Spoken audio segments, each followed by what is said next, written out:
this is the same code as we last saw in the inheritance video. So we have a boat and we have a jet. Both of these are vehicle objects. The vehicle class has a drive method, and currently it only prints out the word driving. And so if we call the drive method on the jet and the boat, let's see what the output is. So you see, for both of them, it's driving. But we want to implement polymorphism here, right? We want the jet to say that it's flying, and we want the boat to say that it's sailing whenever we call the drive method on both of them. So let's first take care of the boat class. Here, we will create another method named drive. But because boat is a child of vehicle and vehicle class already has the driving method, when we are defining the driving method in the boat class, we would say that we are overriding it. So when you press the @ sign, the IDE prompts you with all the options. And the first option is override. This means that you are about to implement a method that has already been implemented in a parent class. So drive method has already been implemented in the parent class for boat.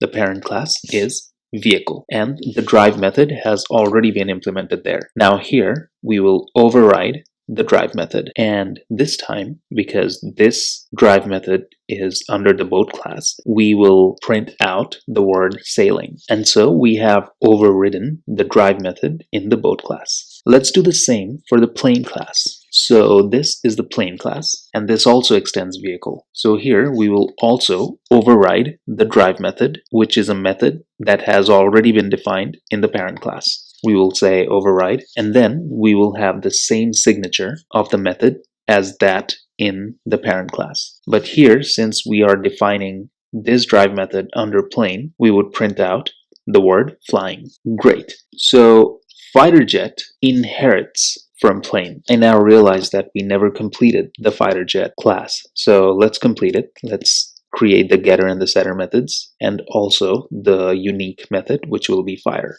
We will only have one getter and one setter because we only have one attribute that is unique to fighter jet. And then we will create the unique method to fighter jet, which is fire. So that completes our fighter jet class. But going back to polymorphism, because we already overrode the drive method in the plane class and fighter jet inherits from plane, when we call the drive method on fighter jet, it will call the drive method for plane because plane is its direct parent. So let's see what the result of our program now would be after we have overridden the drive methods in plane class and also the boat class. So let's run the program. So you see the jet outputs flying and the boat outputs sailing. Remember that both jet and boat are vehicle types of objects. But even though they're the same type of object, they both are vehicle objects, they are behaving completely differently. And that is an example of polymorphism. The same object is behaving differently even though we're using the same method. This concludes the discussion on